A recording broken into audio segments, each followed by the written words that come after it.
back to my YouTube channel. So we are in week 3 of 12 weeks to a sustainable you. So last week I went through diets, various different diets, few pros and cons of each one, because often we've heard of a lot of these diets, we don't quite know what they're all about, what the differences are. So that was last week. So if you missed it and you want to know about the different fad diets out there and what I think of them and where I think you should be heading with your own diet, head back to last week. But today's all about exercise. So which is best? What should we be doing in terms of exercise? If our goal's fat loss, if our goal's to run a marathon, which is best? Cardio, weights, mixture of the two? Let's find out, shall we? So today's video, I'm going to split it basically into 4 parts. So we're going to talk about first, which is best basically, which you should be doing for the goals you've set. The second part, I'm going to talk about when or how often you should be doing it. Part 3, I'm going to talk more about the mindset behind exercise and some of the things you might come across, worries you might have.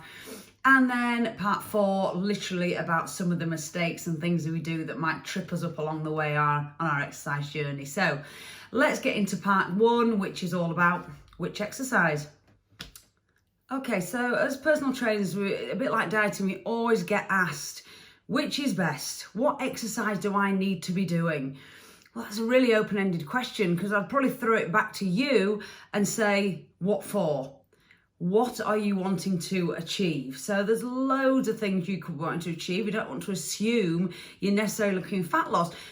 If your ultimate goal is to run a marathon, then yeah, you probably need to spend more time running and perfecting your running technique than maybe you want to spend doing weights. But remember, there's always a balance. So even if, say, your goal was to run a marathon, you'd want to break it down. You'd never run before. You'd want to break it down. So you want to break it down and just start running maybe some interval training and then build up to a 5K, 10K until you ultimately get to your marathon. But obviously it's breaking it down to baby steps. But even with something like running training, weight training is still really, really, really important. So I'd still get that balance between your cardio, running training and your weights, because you want to be able to build up strength in your glutes, legs, hamstrings, all that is so important. So if your goal is to run a marathon, you do need to get that element of weight training in to get your body strong. But let's be honest, most people come to us saying, my goal is just to lose some weight and tone up and just look a bit better, feel a bit healthier. So in that case, if you think about if your goal is fat loss, what you're looking for is a calorie deficit. So that comes down, as we know, to diet. So you can either choose to get your deficit by eating a little bit less or potentially moving a bit more. So therefore adding maybe some cardio in, because really cardio, whatever form it takes, whether it be on an exercise bike, walking outside, doing boxing, doing some sort of cardio circuit, it's all just fuel burning. So you want to be able to choose something you enjoy. Don't force yourself onto a treadmill if you completely hate it. Think about the cardio in terms of fat loss now as a fuel burn. So find something you enjoy. If that's getting outside for a walk, do that. If you enjoy running, go for a run. If you enjoy dancing, join a dance club. Just anything to get you moving. You don't have to go to the gym and jump on a treadmill. So then you might say to me, well, do I need to be doing weight training? Well, if fat loss is the goal, then it's all about calorie burn. But I would advise in terms of overall health, yes, I would get a balance between lifting weights and cardio. So maybe choose a balance between the two. So if you can train 4 days a week and you want to allocate cardio and weights, maybe split them 2 and 2. It's entirely up to you how you want to split it. But obviously, if you're losing weight, you want to get those muscles strong. So when you do lose the weight, you're looking great underneath. So I would definitely say, yes, calorie burn in terms of cardio is good for fat loss. But why not get into something? It's more fun as well. Get into lifting some weights. So you'll already, by the time you've lost the fat, you've already learned how to lift weights. You're getting that muscle tone and definition already there underneath where you've lost the fat. So I definitely think you should get the balance between cardio and weights. But remember, the cardio is there as a fuel burn. So you're looking at it to get your calorie deficit. And if you are choosing to do weights, and maybe you're adding in a couple of weight sessions a week and you're a beginner, maybe just go for a full body workout. You don't need to do anything too specific. Don't try and run before you can walk. So you'll have heard about guys, the bodybuilders doing body part splits. If you're new to weights, just get a full body workout in. Think about all the major muscle groups and do an exercise for all them. Okay, so get a couple of full body workouts in, a couple of cardio sessions in, you've got a great balance there. Do you need to go to the gym? For fact, no, you don't. You could do a pretty good resistance program at home with a couple of light hand weights and some resistance bands and your own body weight. So no, you don't have to go to the gym. So yeah, you choose something that you enjoy. That is the bottom line. In terms of cardio and weights, choose what you enjoy. But I would definitely say the weight training and the lifting is as important as the cardio. So how often should we be exercising? When should we be getting into our exercise in? Obviously, this is going to be very dependent on what time you've got available. And I know we're all thinking we just haven't got time to exercise. We've got kids to think about. We've got partners to look after. We've got work pressures. We're working from home. We're working all the hours that God sends. When do we have time for exercise? But you really need to start to prioritize yourself. You're putting yourself behind everything else in life. Everything else comes before you. And you've really got to sometimes take a step back and think,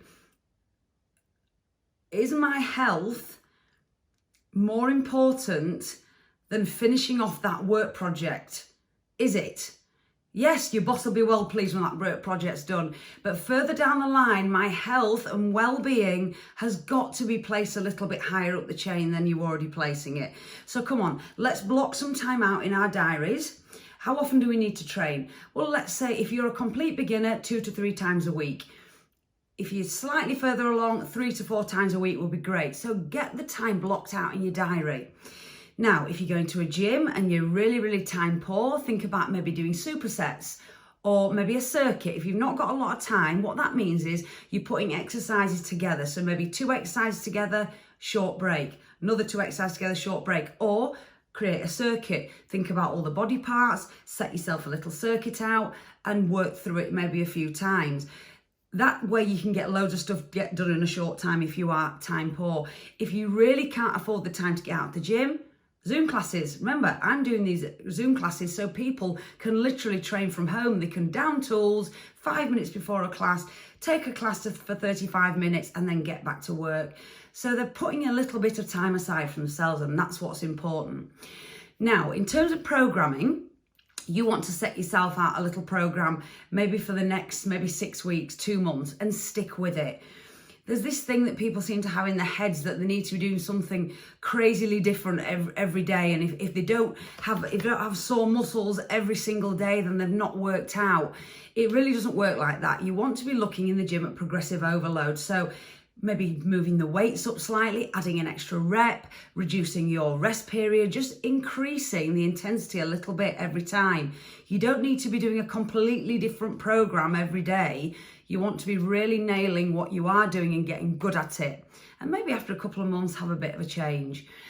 So yeah, don't get it into your head that just because you didn't ache off that particular session that it didn't work. It doesn't work like that. So yeah, if you're time poor, supersets, circuits, training from home, but really the important part of this section was just to say, prioritize yourself. Put it in your diary and stick to it like you would any other meeting. If it was a meeting with your boss, you wouldn't just cancel it at the last minute, would you? No, you know that's important and you know how much it might affect your future. This is exactly the same. So let's start treating our own health and fitness on the same level as we treat our work priorities and sort of commitments at home.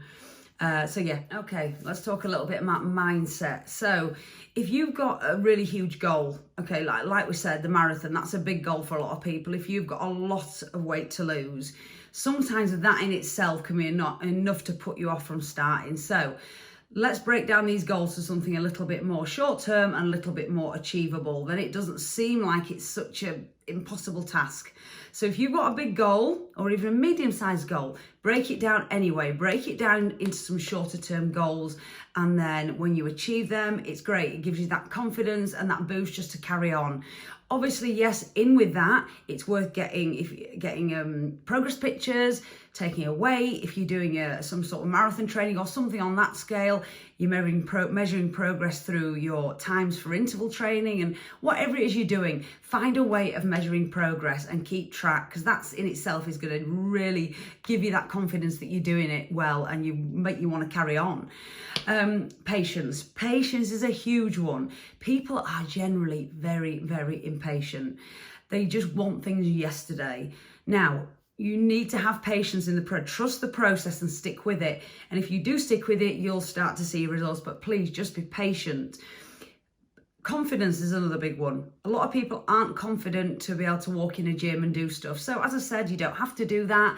But if you do want a few more tips on confidence, look back on my social media. I recently did a post with 10 tips to increase your confidence in the gym, and some great little pointers in there. So have a look at that.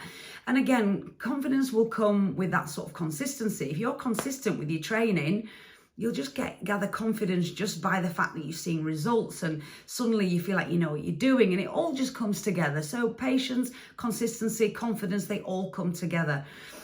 I often hear people saying, I'm just too tired to train. I'm too tired. I'm exhausted after work.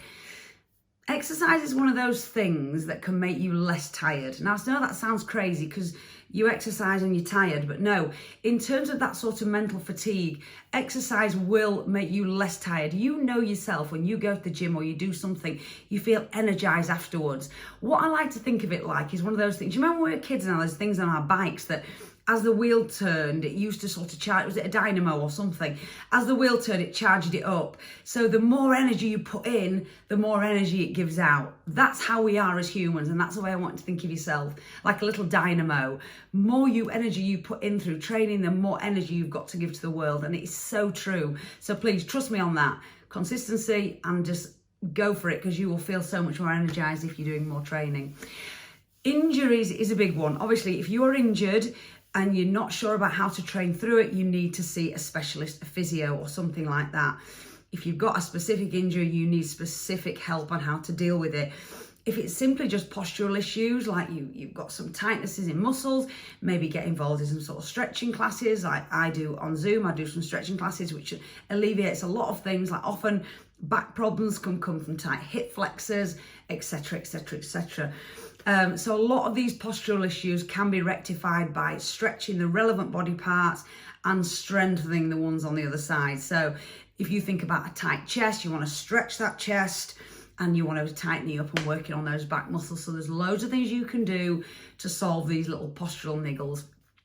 In terms of illness, if you're poorly, I personally wouldn't recommend you try and train through it. If you are actually ill, your body's immune system needs time to recover. So what you need is sleep and rest and plenty of fluids. So if you've just got a little bit of a sniffle, yes, you can probably do some light training, just take it a little bit steady. If you really are poorly, I think it's time to have a little bit of a rest, let your body recover and get some sleep. But you know if you're well enough to be able to do a bit of training, so don't just use that as an excuse.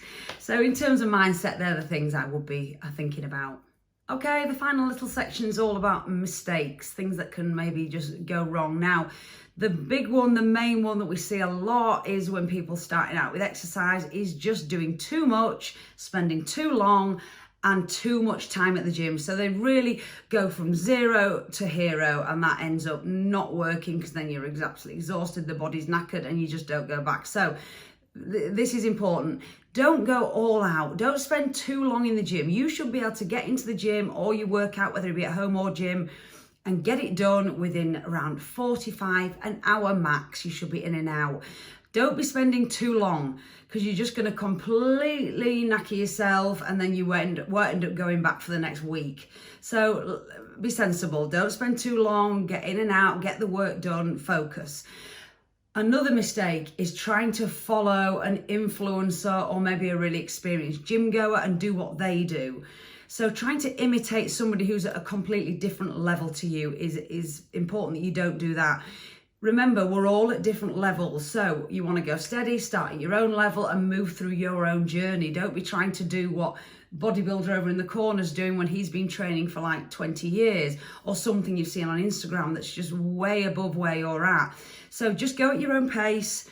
It avoids the chance of getting injured, and also will give you that confidence that you're doing it yourself. You're not trying to copy someone else who's just knocking your confidence entirely, because you can't do that. Okay, so just go at your own pace, start slow, build up. On that note, I would say get some guidance. Naturally, I would say this being a personal trainer, but I would say if you're new to training and exercise, get some guidance. Get maybe a personal trainer, or even in your gym, get a fitness instructor to help you out. Even if with a personal trainer, even if it's just a case of keeping you on track with progress, keeping you accountable, keeping on your case to make sure you're actually training, all those little things can really help you stay for the journey and get your results. So guidance of a PT or someone with a bit more experience than you can be really helpful. Also, one little mistake, another mistake people do is too much socializing. So yes, it's lovely to go to the gym and see your friends, and it turns into a bit of a social thing, which is good. I'm not knocking that. But when it overtakes that you're out of your hours training, 10 minutes is spent training and 50 minutes is spent socializing or sat on your phone, you can see where I'm going with this. So if it's coming to the fact that when you're training, you're on a machine, you're doing like an exercise and then spending the next 10 minutes looking at your phone, that's not really going to help you. So I would say start timing your rest periods, or also following a program. So you make sure you enter the gym, get that program done and leave. If you just walk in the gym, just think, well, what should I do? A bit of that, a bit of that. You don't know if you've done exactly what you should have done. You don't know if you've worked every body part. There's no planning. And if you've spent half of it chatting to one of your friends you've seen, has it really been a successful gym trip? Okay, so socializing, keep that under wraps. Lovely to chat to people trying to take over. And in terms of mistakes, I think that's probably it, but it overlaps with the last one, patience.